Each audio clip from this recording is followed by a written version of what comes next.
നമ്മൾ അനീമിയയെ കുറിച്ചാണ് പറഞ്ഞുകൊണ്ടിരുന്നത്, അല്ലെങ്കിൽ വിളർച്ചയെ കുറിച്ചാണ് പറഞ്ഞുകൊണ്ടിരുന്നത്. വിളർച്ച വന്നു കഴിഞ്ഞു കഴിഞ്ഞാൽ ഏറ്റവും പ്രധാനമായിട്ട് ഈ വിളർച്ച അല്ലെങ്കിൽ അയൺ കണ്ടന്റ് കുറയുന്നത് കൊണ്ടാണ് എങ്ങനെ ഉണ്ടാകുന്നതെന്ന് പറഞ്ഞു. അപ്പോൾ ഇത് മാറ്റാനായിട്ട് രക്തത്തിലെ അയൺ കണ്ടന്റ്, അതെ, അത് മാറ്റാനായിട്ട് റെഡ് മീറ്റ് എന്ന് പറയുന്നത് വളരെ നല്ലതാണ്. അതായത് ബീഫ്, ഇപ്പൊ ബീഫ് കഴിക്കാൻ പാടില്ല. ബീഫ് ഭയങ്കര ഒരു കലാപം ഉണ്ടാക്കുന്ന ഭക്ഷണ പദാർത്ഥമാണെങ്കിൽ പോലും അത് ഒരു വലിയ സത്യമാണ്. റെഡ് മീറ്റിൽ നല്ല തോതിൽ അയൺ കണ്ടന്റ് ഉണ്ട്. ബീഫ് കഴിക്കാൻ പറ്റില്ല എന്നുള്ള ഒരു പന്നിയിറച്ചി കഴിച്ചാലും മതി. ശരി, ഓക്കെ, എളുപ്പമാണ് കുറച്ചും കൂടെ. ഇത് രണ്ടിലാണ് അയൺ കണ്ടന്റ് ഏറ്റവും കൂടുതലുള്ളത്. ഇത് കഴിഞ്ഞു കഴിഞ്ഞാൽ പിന്നീട് അനീമിയ വന്നു കഴിഞ്ഞാൽ അതിനെ പ്രതിരോധിക്കാൻ പറ്റുന്ന അല്ലെങ്കിൽ അതിനെ ഓവർകം ചെയ്യാൻ പറ്റുന്ന പച്ചക്കറികൾ, പഴവർഗ്ഗങ്ങൾ, നമ്മൾ എന്ത് പറയുമ്പോഴും ഏത് രോഗത്തെ കുറിച്ച് പറയുമ്പോഴും ഏത് രോഗത്തെ എതിർക്കാൻ പറ്റുന്ന കാര്യങ്ങൾ എന്തൊക്കെയാണെന്ന് പറയുമ്പോഴും എല്ലാത്തിലും വളരെ പൊതുവായി കാണപ്പെടുന്ന കാര്യങ്ങളാണ് പഴവർഗ്ഗങ്ങളും പച്ചക്കറികളും. ഇത് രണ്ടും കഴിച്ചു കഴിഞ്ഞാൽ തന്നെ ഒരു പരിധി വരെ നിങ്ങൾ എല്ലാ അസുഖങ്ങളിൽ നിന്നും നമ്മളെ എന്താ പറയാ പ്രതിരോധിക്കാൻ സാധിക്കും. മാത്രമല്ല അനീമിയ എന്നുള്ള അവസ്ഥ ഒരിക്കൽ കൂടെ ഓർക്കേണ്ടത്, ഈ നമ്മുടെ ശരീരത്തിലേക്ക് ഓക്സിജൻ അബ്സോർബ് ചെയ്ത് നമ്മുടെ ശരീരത്തിന്റെ വ്യത്യസ്ത ഭാഗങ്ങളിലേക്കും പലതരം ഓർഗൻസിലേക്കും ഓക്സിജനെ എത്തിക്കുക എന്നുള്ള ഒരു മെസ്സഞ്ചറാണ് ഈ റെഡ് ബ്ലഡ് സെൽസ് അഥവാ ഹീമോഗ്ലോബിൻ ആണ് അതിൻ്റെ ആ ഒരു റെഡ്നെസ് കൊണ്ടുവരുന്ന പിഗ്മെന്റ് സെൽസ്. അപ്പോൾ ഈ ഹീമോഗ്ലോബിനിൽ അത്യാവശ്യത്തിന് ഓക്സിജൻ, ഹീമോഗ്ലോബിൻ പ്രോപ്പറായിട്ട് ഇല്ല എന്നുണ്ടെങ്കിൽ ആവശ്യത്തിനുള്ള ഓക്സിജൻ നമ്മുടെ ശരീരത്തിന്റെ വ്യത്യസ്ത ഭാഗങ്ങളിൽ എത്തുന്നില്ല എന്നുള്ളതാണ് അതിൻ്റെ അർത്ഥം. അപ്പോൾ അതുകൊണ്ട് തന്നെ ആ ഒരു തളർച്ച എന്താണ്, അങ്ങനെ ഒരു തളർച്ച അല്ലെങ്കിൽ നമ്മൾ സാധാരണയിൽ കവിഞ്ഞ തളർച്ച അല്ലെങ്കിൽ ഇത്തരത്തിലുള്ള മുടി കൊഴിച്ചിൽ, ഇങ്ങനെ ഒരു വിഷാദം ഇത്തരം ഉണ്ടെങ്കിൽ തീർച്ചയായിട്ടും നിങ്ങൾ അനീമിക് ആണോ എന്നുള്ളത് കൂടെ ഒന്ന് ചെക്ക് ചെയ്യേണ്ട ആവശ്യമുണ്ട്. അപ്പോൾ അടുത്ത സെഗ്മെന്റിന് ശേഷം തിരികെ വരാം. അടുത്ത സെഗ്മെന്റ് പ്രണവം.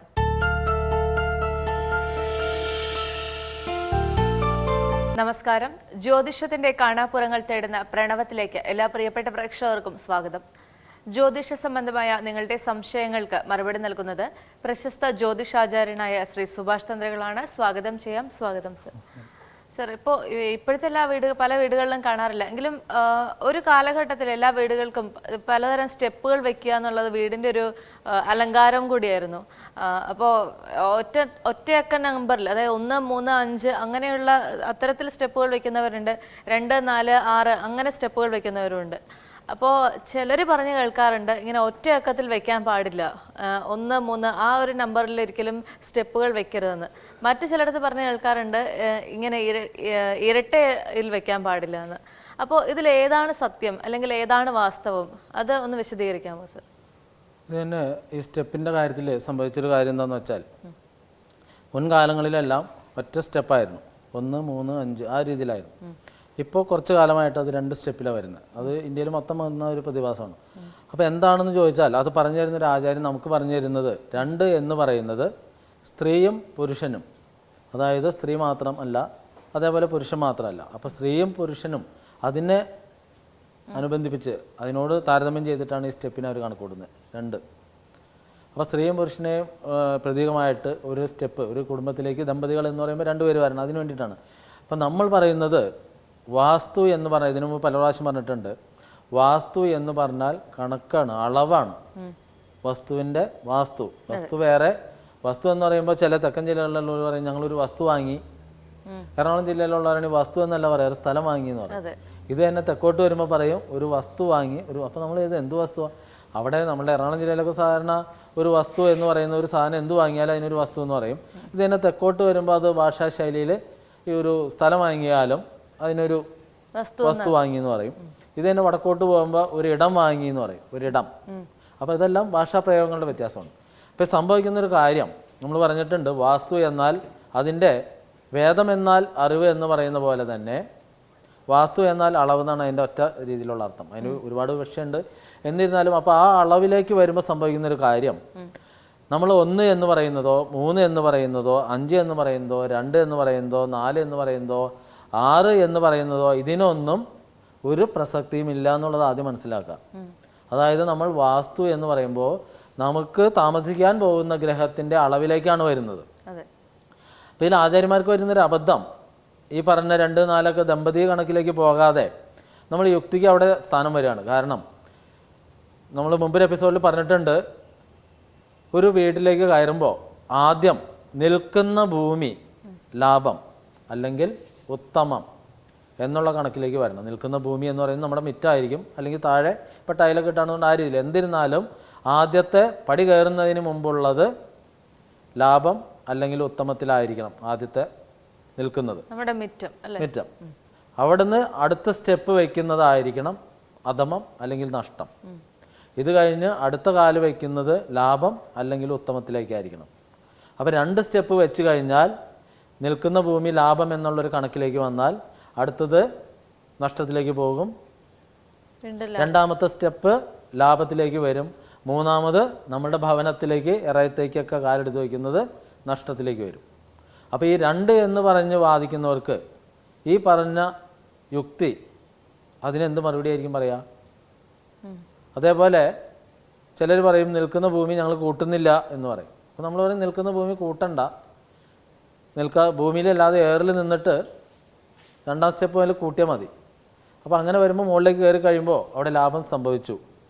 ഈ ലാഭം സംഭവിച്ച വീട്ടിൽ നിന്ന് താഴേക്ക് ഇറങ്ങണമല്ലോ. അപ്പം മുകളിൽ കയറി നിന്നതിനെ കൂട്ടാണ്ട് പറ്റുമോ? നമ്മൾ വന്ന് നിന്നില്ലേ?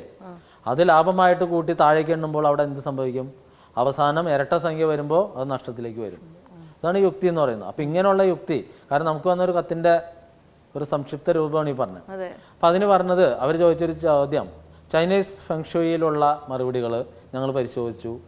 നമ്മൾ പറയുന്നത് നമ്മുടെ ഇവിടെ എപ്പോഴും പറഞ്ഞിട്ടുണ്ട് ഭാരതീയ ആർഷ സംസ്കാരം, അങ്ങനെ പല പല സംസ്കാരവും കാര്യവും കണക്കുകളെല്ലാം പറഞ്ഞിട്ടുണ്ട്. അപ്പോൾ നമുക്കിവിടെ ഭാരതത്തിൽ ഇത്ര കണ്ട് ശ്രേഷ്ഠമായിട്ട് മന്ത്രങ്ങളും തന്ത്രങ്ങളും കണക്കുകളെല്ലാം ഉള്ളപ്പോൾ പൊതുവേ ചൈനീസ് എന്ന് പറയുമ്പോൾ തന്നെ ഡ്യൂപ്ലിക്കേറ്റ് എന്നാണ് ഇന്ത്യൻ ജനത കാണുന്നത്. അതായത് ചൈനയുടെ ഒരു സാധനം എന്ന് പറയുമ്പോൾ ഗ്യാരണ്ടി ഇല്ലാത്ത ഒരു ഉൽപ്പന്നം എന്നുള്ള രീതിയിലേക്കാണ് ഉപഭോക്തൃ വിപണിയിൽ അതിനെ നമ്മളെല്ലാം കാണുന്നത്. അപ്പോൾ ഒരു ടി വി ആണെങ്കിൽ പോലും എത്ര വില കൊടുത്ത് വാങ്ങിയതായാലും അതിൻ്റെ പ്രൊഡക്ഷൻ ശരിക്കും പറഞ്ഞാൽ ചൈന തന്നെയായിരിക്കും. പക്ഷെ നമുക്ക് അതിൻ്റെ ഉത്ഭവം ചൈനയിൽ നിന്നാന്ന് പറയുമ്പോൾ നമ്മുടെ മുഖം മങ്ങ ചെയ്യുന്നത്. കാരണം അവരെന്തോ ഡ്യൂപ്ലിക്കേറ്റ് മാത്രം തരുന്ന ഒരു രാജ്യം എന്നുള്ള രീതിയിലേക്ക് അത് പതിച്ചുകൊണ്ടിരിക്കുകയാണ്. കാരണം ഗുണനിലവാരം വളരെ കുറവുള്ള ഒരു രീതിയിലേക്ക് പോകുന്നതുകൊണ്ടാണ്. ഇന്ത്യൻ വസ്തുക്കൾക്ക് എപ്പോഴും റേറ്റ് കൂടാനും ഗുണനിലവാരം വിലയിരുത്താനും സാധിക്കുന്നതിൻ്റെ ഒരു കാരണം തന്നെ നമുക്ക് വസ്തുനിഷ്ഠമായിട്ട് ഗ്രഹിച്ചിട്ട് ചെയ്യുന്നു എന്നുള്ള ഒരു അറിവ് കൊണ്ട് വരുന്നതാണ്. അപ്പോൾ ഇതിൽ പറ്റുന്നതെന്ന് വെച്ചാൽ പലരും ഈ ചൈനീസ് സാധനങ്ങളെല്ലാം വാങ്ങി വെച്ചിട്ട് കണക്ക് തെറ്റിക്കഴിയുമ്പോൾ, നമ്മൾ പല പ്രാവശ്യം പറഞ്ഞിട്ടുണ്ട്, കണക്ക് തെറ്റിക്കഴിഞ്ഞാൽ എത്ര വലിയ വിദഗ്ധനായിരുന്നാലും ചൈനീസിൻ്റെ അല്ല ഇന്ത്യൻ സാധനമായാലും നമ്മൾ പറഞ്ഞിട്ടുണ്ട് വാസ്തുപുരുഷ യന്ത്രമോ പഞ്ചശിരസോ ഇതേപോലെ പക്ഷിയുടെ രൂപമോ പിന്നെ ബാത്റൂമിൽ എന്തോ കറങ്ങണ ഇങ്ങനെയുള്ള ഒരുപാട് നമ്മുടെ അടുത്ത് വരുന്ന ഓരോ പാർട്ടികൾ പറയുന്നൊരു കാര്യമാണ്. ഇതേപോലെയുള്ള അഭ്യാസങ്ങളൊന്നും വെച്ചത് കൊണ്ടൊന്നും അളവ് ശരിയാവില്ല. അളവ് ശരിയാക്കണമെങ്കിൽ അളവ് ക്ലിയർ ചെയ്യണം. അപ്പോൾ പിന്നെ വാസ്തുവിലേക്ക് വന്നു കഴിഞ്ഞു. അപ്പോൾ പിന്നെ വാസ്തു തെറ്റിക്കിടക്കുന്ന ഒരു വീടിന് ഈ കണ്ണി കണ്ട കല്ലോ കട്ടയോ പുല്ലോ നമ്മൾ പല പ്രാവശ്യം പറഞ്ഞിട്ടുണ്ട്. നമുക്ക് ഫെങ്ഷോയി എന്ന് എടുത്തു പറയാൻ ഒരു മടിയുള്ളതുകൊണ്ട് മാത്രമാണ് ആ വാക്ക് ഇത്രയും കാലം ഉപയോഗിക്കാണ്ടിരുന്നത്. നമ്മൾ പറഞ്ഞിരുന്നത് നിങ്ങളുടെ വീട്ടിൽ ധനം വരുന്നതിനോ ശംഖ് വലംപിരി ശംഖോ, ചിലർ ചോദിക്കാറുണ്ട് ഞാൻ വലംപിരി ശംഖ് പരീക്ഷിച്ചു. ഈ വലംപിരി ശംഖ് ഒറിജിനലാണെങ്കിൽ തീർച്ചയായിട്ടും അതിന് ഫലം ഉണ്ടാവും. അത് പ്രകൃതിദത്തമായിട്ട് അപൂർവമായിട്ട് ലഭിക്കുന്ന ഒരു സംഗതിയാണ്. ഇതൊക്കെ നമ്മൾ പല പ്രാവശ്യം പറഞ്ഞിട്ടുണ്ട്. ഈ വലംപിരി ശംഖ് കിട്ടുന്ന ഒരാൾ മറ്റൊരാൾക്ക് കൈമാറില്ല. കാരണം എന്താ? നമുക്ക് കിട്ടിയ ഭാഗ്യം നമ്മൾ വേറെ ആൾക്ക് കൊടുക്കേണ്ട കാര്യമില്ല. അപ്പോൾ അത് അവനവൻ്റെ വീട്ടിൽ വയ്ക്കുകയുള്ളൂ. പിന്നെ അങ്ങനെ വന്നാൽ പോലും ഇപ്പോൾ എനിക്ക് കിട്ടുകയാണെങ്കിൽ ആരെങ്കിലും ഒറിജിനൽ വലംപിരി ശംഖ് എന്ന് തീർച്ചയായിട്ടും ഞാൻ വാങ്ങാൻ തയ്യാറാണ്. അതിന് ഒരു 3-4 ലാക്ക് തരാൻ തയ്യാറാണ്. വലംപിരി ശംഖ് എന്ന് ഉദ്ദേശിച്ച പൂജയ്ക്ക് എടുക്കുന്ന ചെറിയ ശംഖാണ്. അല്ലാതെ ഈ നമ്മൾ മറ്റേ കന്യാകുമാരി അങ്ങനെയുള്ള സ്ഥലത്തൊക്കെ ചെല്ലുമ്പോൾ വലംപിരി ശംഖ് വലിപ്പത്തിൽ അവർ ഊതി കേൾപ്പിച്ചൊക്കെ തരാം. അതല്ല, പൂജയ്ക്ക് ഉപയോഗിക്കുന്ന ചെറിയ ശംഖ് ഇത് തന്നെ കന്യാകുമാരിയിലൊക്കെ ഇപ്പോൾ 20 രൂപയ്ക്ക് കിട്ടും. ഈ പൂജയ്ക്ക് ഉപയോഗിക്കുന്ന ഇടംപിരി ശംഖ് 20 രൂപയുള്ളൂ. പക്ഷേ വലംപിരി ശംഖ് വെച്ചാൽ അവരില്ല എന്ന് പറയും. പിന്നെ മോൾഡ് ചെയ്ത വലംപിരി ശംഖിന് 2000-3000 തരും. അതെല്ലാം മെഷീനിലടിക്കുന്നതാണ്. അപ്പോൾ ഒറിജിനൽ എന്ന് പറയുന്നത് പ്രകൃതിയുടെ പ്രതിഭാസമായിട്ട് എല്ലാം കൂടുതലും 99% ഇടംപിരി ശംഖാണ് നിർമ്മിതിയിൽ, പ്രകൃതിയുടെ നിർമ്മിതിയിൽ വരുന്നത്. അങ്ങനെ അപൂർവമായിട്ട് സംഭവിക്കുന്ന ഒരു പ്രതിഭാസമാണ് വലംപിരി. ആ കിട്ടുന്ന ശംഖ് ഉപയോഗിച്ച് പൂജ ചെയ്താൽ സാധാരണ പൂജയേക്കാൾ 100 ഇരട്ടി ഫലം എന്നാണ് പറയുന്നത്. അപ്പോൾ അതുകൊണ്ടാണ് നമുക്ക് അങ്ങനെ ഒരു ശംഖ് ആരുടെയും കയ്യിൽ ഒറിജിനലായിട്ടുണ്ടെങ്കിൽ, ഞങ്ങളിത് തന്നെ ഞങ്ങളുടെ ഗുരുനാഥൻ ഞങ്ങളെ പഠിപ്പിച്ചിട്ട് ഗുരുവായൂർ ക്ഷേത്രത്തിൽ ഒരു പ്രാവശ്യം ദർശനത്തിന് പോയപ്പോൾ അവിടെ ഒരു കടയിൽ വലംപിരി ശംഖ് ഉണ്ടെന്ന് പറഞ്ഞു. ഞാൻ നിന്ന് ചോദിച്ചപ്പോൾ പുള്ളി അതിൻ്റെ സംഭവം 5000 അങ്ങനെ എന്തോ റേറ്റൊക്കെ പറഞ്ഞു. അപ്പോൾ ഞാൻ പറഞ്ഞു ഗുരുവായിട്ട് കൂടെ വിളിച്ചിട്ട് വരാം. അങ്ങനെ ഗുരുനാഥൻ അവിടെ ചെന്നു, ശംഖെല്ലാം കണ്ട് ചെക്കൊക്കെ ചെയ്തു. ചെക്ക് ചെയ്തിട്ട് ഞങ്ങൾ ആൾ വാങ്ങാണ്ട് പോന്നു. അപ്പോൾ വീണ്ടും എൻ്റെ അടുത്ത് പറഞ്ഞപ്പോൾ ഞാൻ തിരിച്ച് അങ്ങേരോട് എന്ന് ചോദിച്ചു. ഞാൻ പറഞ്ഞു വലംപിരി ശംഖ് ഒറിജിനലാന്ന് പറഞ്ഞിട്ട് ഗുരു പറഞ്ഞല്ലോ എന്ന് പറഞ്ഞു. അപ്പോൾ അയാൾ തിരിച്ചു വെച്ചൊരു ചോദ്യം, വലംപിരി ശംഖ് ഒറിജിനലാണെങ്കിൽ ഞാൻ താങ്കൾക്ക് ഇത് വിൽക്കേണ്ട കാര്യമുണ്ടോ? അപ്പോൾ പിന്നെ വലംപിരി ശംഖിനെ കുറിച്ച് അറിയാത്ത ഒരാളാണെന്നാണോ ഞാനിന്ന് താങ്കൾക്ക് കരുതിയെന്ന് എഴുതി. അപ്പോൾ എങ്ങനെയുണ്ട് സത്യം? അപ്പോൾ വലംപിരി ശംഖ് ഒറിജിനൽ ആണെങ്കിൽ അത് കിട്ടിയ ആൾ കടയിൽ വെക്കാൻ കൊണ്ടൊന്നും നോക്കില്ല. അവനവൻ്റെ പൂജാമുറിയിൽ വെറുതെ വെള്ളം എടുത്ത് വെച്ചാലും അതിന് പൂജയുടെ ഫലം ഉണ്ടാവും. അപ്പം പിന്നെ ഇത്രയും പുണ്യമായ ഒരു സാധനം വേറെ ആൾക്ക് കൊടുക്കില്ല. അങ്ങനെയുള്ള കാര്യങ്ങൾ മനസ്സിലാക്കുക. ഇതൊക്കെ ഇപ്പോൾ പറയാൻ കാരണം നമ്മുടെ അടുത്ത് പൂജയ്ക്ക് വരുന്നവർ തന്നെ പലരും പറയാറുണ്ട്, ഞങ്ങൾ വലംപിരി ശംഖ് വെച്ചു, ആ ശംഖ് വെച്ചു, ഈ ശംഖ് വെച്ചു, പിന്നെ വേറെന്താ ഒരു ഹനുമാൻ ചാലിസയോ അങ്ങനെ എന്തൊക്കെയോ നമുക്ക് പലതും എല്ലാവരും ജീവിക്കാൻ വേണ്ടിയുള്ളൊരു തത്രപ്പാടിൽ ഓടുമ്പോൾ നമ്മൾ അതിനൊക്കെ പേരെടുത്ത് പറഞ്ഞ് നിഷിക്കേണ്ട എന്നുള്ളത് കൊണ്ട് മാത്രമാണ് ഇതിലേക്ക് വ്യക്തമായിട്ട് ജനങ്ങൾക്ക് മനസ്സിലാവുന്ന ഭാഷയിലേക്ക് വരാത്തത്. അല്ലാതെ നമ്മളെപ്പോഴും പറയുന്നുണ്ട് പഞ്ചശിരസ്, ഈ വാസ്തുപുരുഷ യന്ത്രം, കണ്ണി കണ്ട സാധനങ്ങളൊക്കെ വെച്ചിട്ട് ഇതൊന്നും വെച്ച് കഴിഞ്ഞാലൊന്നും നിങ്ങളുടെ വീട്ടിലേക്ക് റൂം അളവ് തെറ്റിയാണ് ഇരിക്കുന്നതെങ്കിൽ ഒരു പോസിറ്റീവ് എനർജിയും അതിലേക്ക് വരില്ല. വാസ്തു എന്ന് പറയുന്നത് അളവാണ്. അതിന് കൃത്യമായിട്ട് കണക്കും കാര്യങ്ങളൊക്കെ അറിയാവുന്ന വാസ്തു ആചാര്യൻ വന്ന് അവിടെ അളന്ന് നോക്കിയിട്ട് എന്താണോ തെറ്റ്. ഇപ്പം ഞങ്ങളൊക്കെ വാസ്തുവിൻ്റെ കണക്ക് നോക്കാൻ വരുന്നത് ശരിക്കും ഒരു ഇൻസ്പെക്ഷനാണ്. അതായത് നിങ്ങളുടെ തെറ്റ് കണ്ടുപിടിക്കാനാണ് വരുന്നത്. ഞങ്ങളുടെ ആൾ വന്നു കഴിഞ്ഞാൽ നിങ്ങൾക്ക് ഒരിക്കലും അവിടെ കറപ്ഷൻ ഇല്ല എന്ന് കരുതണ്ട. കാരണം എന്താ? നിങ്ങൾക്ക് കറപ്ഷൻ ഉള്ളത് കൊണ്ടാണ് നിങ്ങളുടെ ജീവിത വിജയം നേടാൻ പറ്റാതെ പോകുന്നത്. അപ്പോൾ അത് എന്താണെന്ന് കണ്ടുപിടിക്കാനാണ് വരുന്നത്. അല്ലാതെ നിങ്ങളെ സൂചിപ്പിക്കാൻ വേണ്ടിയിട്ട് കുഴപ്പമില്ല എന്ന് പറഞ്ഞു പോരില്ല. കാരണം കുഴപ്പം എന്താണോ അത് കണ്ടെത്തി കാണിച്ചു തരും. കാരണം ഇതിന് ഒത്തിരി ഉദാഹരണങ്ങളുണ്ട്. ഇപ്പം എൻ്റെ അടുത്ത് തന്നെ പൂജ കഴിഞ്ഞ് പോയ ഒരു പാർട്ടിയുണ്ട്. കുട്ടിക്ക് മറ്റേ നീറ്റ് പരീക്ഷയിൽ ഒരു പ്രാവശ്യം എഴുതിയിട്ട് കിട്ടിയില്ല റാങ്ക്. പഠിക്കാൻ നല്ല മിടുക്കി കുട്ടിയാണ്. അപ്പോൾ അതൊന്ന് ഹെൽപ്പ് ചെയ്യണമെന്ന് പറഞ്ഞാൽ അങ്ങനെ അർജൻറ്റായിട്ട്, കാരണം നമുക്ക് ബുക്കിങ്ങിൽ ഓർഡർ അനുസരിച്ച് മാത്രമേ കൊടുക്കുകയുള്ളൂ. അപ്പോൾ ഇവരങ്ങനെ അർജൻറ്റ് പറഞ്ഞു കഴിഞ്ഞപ്പോൾ അവർക്ക് കുട്ടിയുടെ നീറ്റ് പരീക്ഷയ്ക്ക് മുമ്പ് ഒരു പൂജ എടുത്തു കൊടുത്തു. അപ്പോൾ ഒരു ബിസിനസ് സ്ഥാപനമൊക്കെ നടത്തുകയാണ്. വളരെ കടവും അങ്ങനെ ഒരു നിവൃത്തിയില്ലാതെ ജപ്തി ഭീഷണി നേരിട്ടുണ്ട്. അങ്ങനെ ഒരു ഹെൽപ്പ് ചെയ്യണമെന്ന് പറഞ്ഞു. അപ്പോൾ നമ്മളുടെ അടുത്ത് വന്ന് നോക്കി കഴിഞ്ഞപ്പോൾ പൂജയൊക്കെ ചെയ്തു കൊടുത്തു. അവരോട് പറഞ്ഞു വാസ്തുവും തെറ്റേണ്ടതൊക്കെ ക്ലിയർ ചെയ്യുമെന്ന് പറഞ്ഞു. എല്ലാം ശരിയാക്കാമെന്ന് പറഞ്ഞവർ പോയി. ഇത് കഴിഞ്ഞിട്ട് കുട്ടിക്ക് പരീക്ഷ വളരെ എളുപ്പമായിരുന്നു. കാരണം കുട്ടി ഹോസ്റ്റലിൽ നിന്നാണ് പഠിച്ചത്. അപ്പോൾ കുട്ടീനെ ഇവരുടെ വീടിൻ്റെ വാസ്തു ഒരിക്കലും ബാധിക്കുന്നില്ല. അതുകൊണ്ട് കുട്ടിക്ക് പരീക്ഷ ഈസി ആയിരുന്നു. അതിന് താങ്ക്സ് പറഞ്ഞു. ഇവരത് കഴിഞ്ഞിട്ട് പറഞ്ഞു ഞങ്ങൾക്ക് പൂജ കഴിഞ്ഞിട്ടൊന്നും പ്രത്യേകിച്ച് അതിൻ്റെ പോസിറ്റീവ് ഇതുവരെ വന്നിട്ടില്ല. അപ്പോൾ നമ്മൾ ചോദിച്ചു ഞങ്ങൾ വാസ്തുവിൻ്റെ കണക്ക് പറഞ്ഞിട്ടുണ്ടായിരുന്നു, എന്താ ചെയ്തോന്ന് ചോദിച്ചു. ഉടനെ അവർ പറഞ്ഞു ഞങ്ങൾ വാസ്തു എല്ലാം ക്ലിയർ ചെയ്തു. ഞാൻ പറഞ്ഞു അങ്ങനെ ക്ലിയർ ചെയ്തത് ശരിയല്ല, ഞങ്ങളുടെ ആൾ വരണം. കാരണം എൻ്റെ ആൾ വരാമെന്ന് പറഞ്ഞാൽ ഞാൻ എന്നും ഒരാളുടെ സ്ഥലത്തേക്ക് പോയി കഴിഞ്ഞാൽ അവരെ വിളിച്ച് അന്വേഷിക്കും അവിടെ എന്തായിരുന്നു തെറ്റ്, എന്തൊക്കെ സംഭവിച്ചു, ഇതെല്ലാ കാര്യം ചോദിക്കും. അതാണ് നമ്മളുടെ വാസ്തു. അപ്പോൾ അങ്ങനെ ആൾ നിർബന്ധിച്ച് കഴിഞ്ഞപ്പോൾ അവർ വിളിച്ച് അവിടെ ചെന്ന് വാസ്തു അളക്കാൻ ചെന്ന് കഴിഞ്ഞപ്പോൾ ഇവർ 5 ആചാര്യന്മാരെ അവിടെ വരുത്തിയിട്ടുണ്ടായിരുന്നു. ഇതിനു മുമ്പ് പല പ്രഗത്ഭരും വന്നു. അതേപോലെ അമ്പലത്തിലെ ശാന്തികാരനും വന്നു.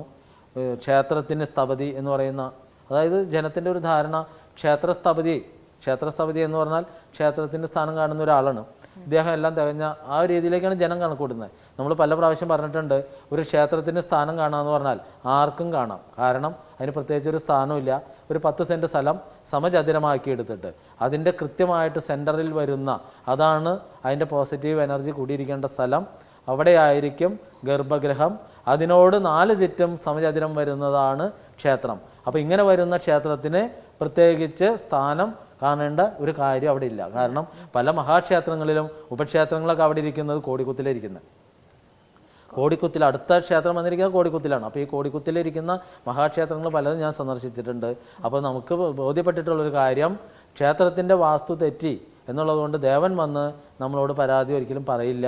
അതുകൊണ്ട് വാസ്തുവിൻ്റെ എപ്പിസോഡ് അടുത്തിൽ കൂടി തുടർന്ന് പറയാം. ജ്യോതിഷ സംബന്ധമായ നിങ്ങളുടെ സംശയങ്ങൾ കത്തുകളായി ഞങ്ങൾക്ക് എഴുതുക. കത്തുകൾ അയക്കേണ്ട വിലാസം to the producer Pranavam, ladies hour, Kaumudi TV, Pettah, Thiruvananthapuram. മറ്റൊരു വിഷയവുമായി വീണ്ടും കാണാം. നന്ദി, നമസ്കാരം.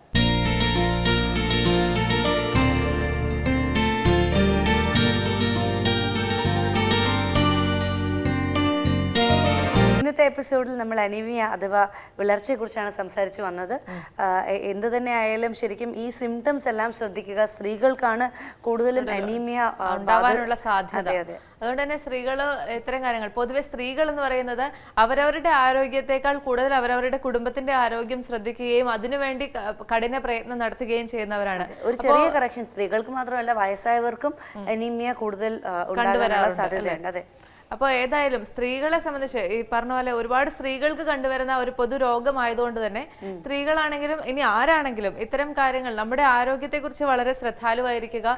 പരമാവധി ഓട്സ് തുടങ്ങിയ ഫലവർഗ്ഗങ്ങൾ അല്ലെങ്കിൽ ഓട്സ് തുടങ്ങിയ സപ്ലിമെന്റ്സ്, അതുപോലെ അയൺ കണ്ടന്റ് കൂടുതലുള്ള ഭക്ഷണ പദാർത്ഥങ്ങൾ, പഴങ്ങൾ, പച്ചക്കറികൾ. അയൺ ആൻഡ് ഫോളിക് ടാബ്ലറ്റ്സ് അധികം എക്സ്പെൻസീവ് അല്ലാതെ നമുക്ക് ഏതൊരു മെഡിക്കൽ സ്റ്റോറിൽ പോയാലും വാങ്ങിക്കാൻ കിട്ടുന്ന ഒരു കാര്യമാണ്. അത് വാങ്ങിച്ചു വെക്കുക, ആഴ്ചയിൽ ഒരിക്കലെങ്കിലും കഴിക്കാൻ ഓർക്കുക. പക്ഷെ അത് ആഴ്ചയിൽ കൂടുതൽ പ്രാവശ്യം കഴിച്ചാൽ അത്രയും നല്ലത്. പക്ഷെ മരുന്നുകളിലേക്കാൾ കൂടുതൽ നമ്മൾ പ്രകൃതിയിലേക്ക് മടങ്ങുക, നമ്മുടെ ഭക്ഷണപദാർത്ഥങ്ങൾ ശ്രദ്ധിക്കുക, കൂടുതൽ പച്ചക്കറികളും പഴവർഗ്ഗങ്ങളും ഇലക്കറികളും എല്ലാം ശരീരത്തിൽ അല്ലെങ്കിൽ ആരോഗ്യ ശീലങ്ങളിൽ ഉൾപ്പെടുത്താൻ ശ്രമിക്കുക. ഇത്തരത്തിൽ വളരെ ആരോഗ്യമുള്ള ഒരു ശരീരം ഉണ്ടാകട്ടെ, അല്ലെങ്കിൽ ആരോഗ്യമുള്ള ഒരു മനസ്സുണ്ടാകട്ടെ എന്നൊക്കെ ആശംസിച്ചുകൊണ്ട് ഈ മാസത്തെ അവസാനത്തെ എപ്പിസോഡിൽ നിന്നും നമ്മൾ വിട പറയുകയാണ്. വീണ്ടും അടുത്ത മാസം കാണാം. അതുവരെ ഇവർക്കും നന്ദി, നമസ്കാരം.